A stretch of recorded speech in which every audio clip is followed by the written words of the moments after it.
Desde o início dos tempos, o ser humano descobriu um disfarce: a pureza. Essa máscara de pureza e superioridade moral é quase tão antiga quanto a própria consciência. Desde sempre, parece haver em nós a tentação de vestir a virtude para esconder a sombra. Com o advento das redes sociais, a velha máscara ganhou palco e a palavra justiça virou espetáculo. Nas telas, muitos se autoproclamam guardiões da moral, mas o que move estes justiceiros não é a ética, é o gozo. O justiceiro não busca restaurar nada, ele quer ver o outro cair.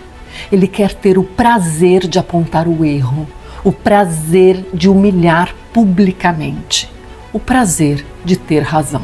A psicanálise explica: este prazer é parasita, alimentar-se do erro alheio para sustentar uma imagem de pureza. O outro vira espelho. Quanto mais sujo o outro parece, mais limpo o justiceiro se sente. Quando o desejo torna-se insuportável, ele o veste de moral. Quando a raiva ameaça escapar, ele a chama de justiça. Quando a inveja arde em silêncio, ele a transforma em virtude. E assim nascem os bons, os puros, os justiceiros, aqueles que acreditam lutar contra o mal, mas que no fundo apenas o terceirizam. Freud expôs esse mecanismo com clareza. O moralismo exacerbado é repressão projetada. Aquilo que o sujeito não suporta reconhecer em si, ele combate no outro.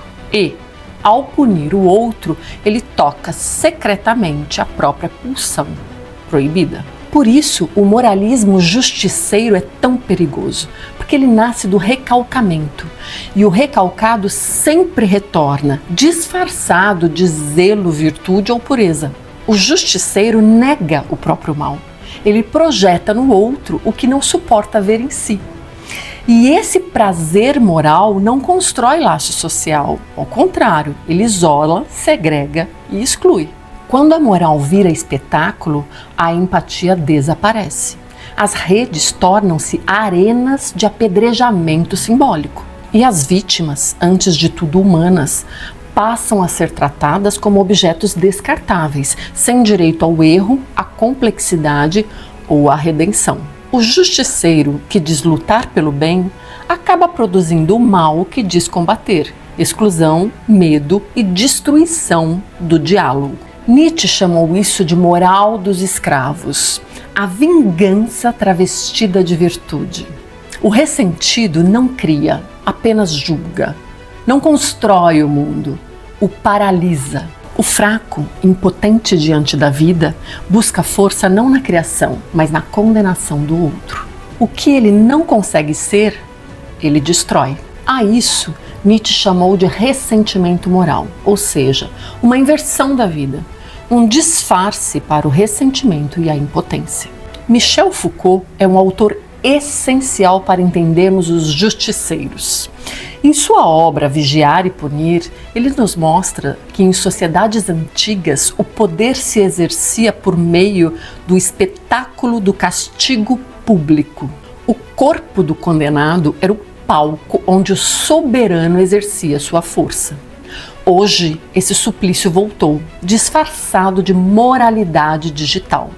O linchamento simbólico é o novo espetáculo. O corpo já não sangra, mas a imagem, o nome e a reputação sim. E, como notou Foucault, há prazer em punir. Um gozo difuso, coletivo, em participar da punição. O justiceiro é o herdeiro desta pulsão de vigiar e punir, agora travestida de empatia. Ele não é o Estado, mas age como se fosse. Internaliza o olhar punitivo, transformando-se em extensão do poder. O poder moderno, diz Foucault, é sutil, não oprime de fora, atravessa por dentro. Ele age de forma mais eficaz quando o dominado acredita estar agindo por vontade própria. O justiceiro, assim, julga ser livre, mas apenas encena o script do poder, a lógica da vigilância, da visibilidade e do controle dos discursos. O poder é o nervo mais profundo desse fenômeno. Em Foucault, o tema do poder não é pano de fundo, é o sistema nervoso da sociedade moderna. E o comportamento dos justiceiros, especialmente nas redes sociais, é uma expressão direta desse poder em sua forma mais sutil e perversa. René Girard é outro nome essencial para entendermos esse fenômeno. Em sua obra A Violência e o Sagrado, ele descreve o mecanismo de bode expiatório. Quando a sociedade acumula tensões, escolhe um culpado simbólico, alguém a ser punido, expulso, sacrificado para restaurar a ordem. As redes sociais são o novo teatro dessa tragédia. O justiceiro é o sacerdote, a vítima o bode expiatório. O público é a multidão que clama por pureza. O ato de cancelar alguém é a versão moderna do sacrifício ritualístico. Purifica-se o grupo pela destruição de um indivíduo. Girard diria que o justiceiro acredita servir o bem, mas alimenta o mesmo ciclo de violência que diz combater.